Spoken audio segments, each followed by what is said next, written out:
So before we start getting stuck into the joy that is painting, I just want to get the last little bit messy bit done, which is the right-hand single wardrobe carcass. I think I showed you the template for this that I made before, and I've just been trying to get my head around how the joins are going to work.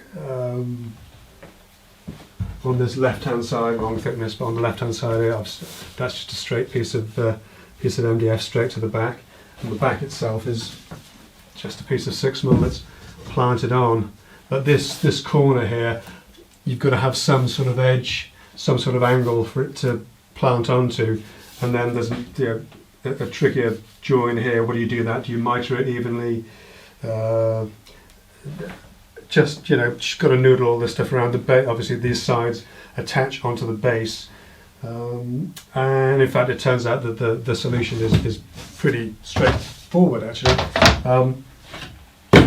This side, as I say, that's just a straight run. This side is actually just two 45-degree bevels, and they sit just neatly in there, so that obviously gives us something to attach our back to, and then you get effectively the same thing here, a 45-degree bevel on one edge and a 90 on the other, and they just butt together, and obviously I can screw this through the back here, so it's not, I could probably put a couple of dominoes in, but to be honest it's going to be fixed firmly at the top and bottom. So I could probably just put a couple of screws or even just a couple of pins through there to keep it together. So it's not actually that complex a solution after all. So the first thing we need to do is to cut this template down to fit the base. So let's get that well into there. This is the actual base. Yep.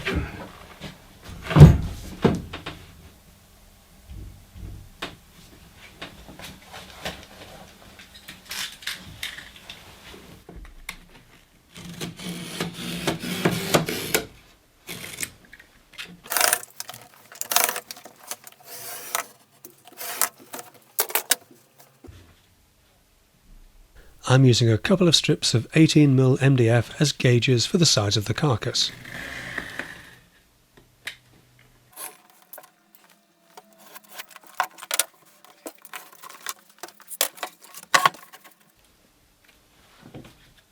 The MDF strips are used again to centre the template over the base and clearly mark the angle.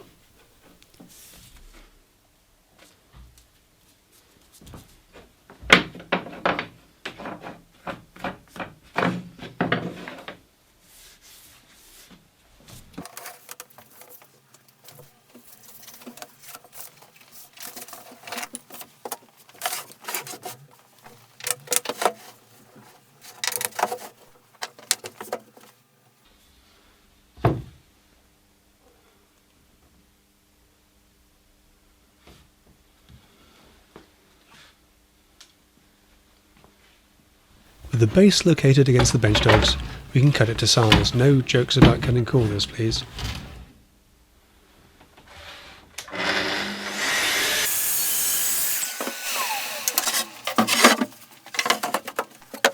Before bringing in the top and using the corner offcut to gauge the cut line with a couple of 2mm packers, allowing for the saw kerf.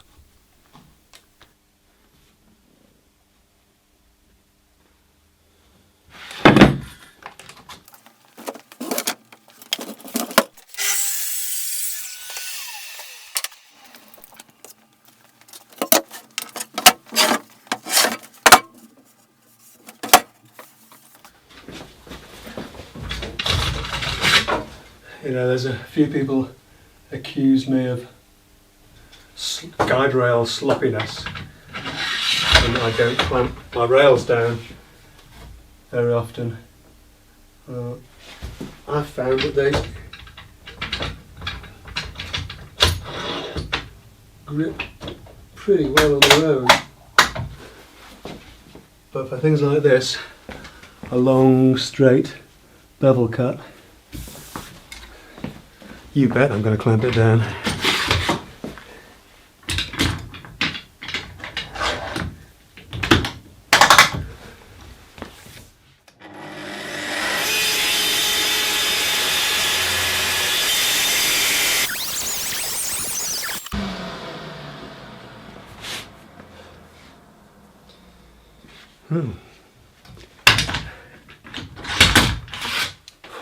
Okay then.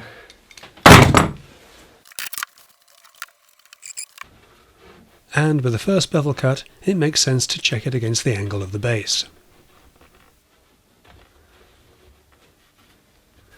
So because the two bevel cuts for the top box are significantly shorter, I can do those here.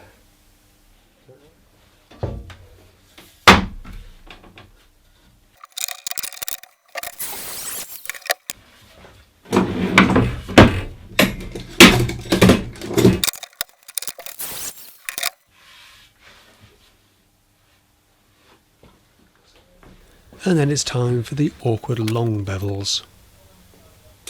So yeah, once again, I find myself in a long line of things I would very much rather not be doing, and don't tell me I need a bigger shop, right?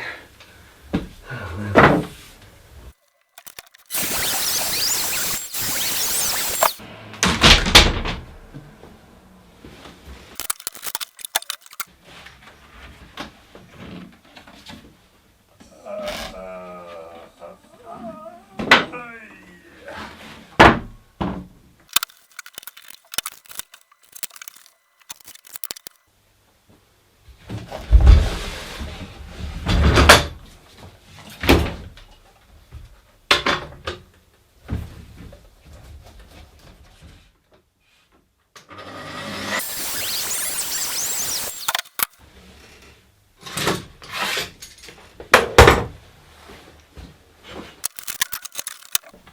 And once again we check the angles against the base.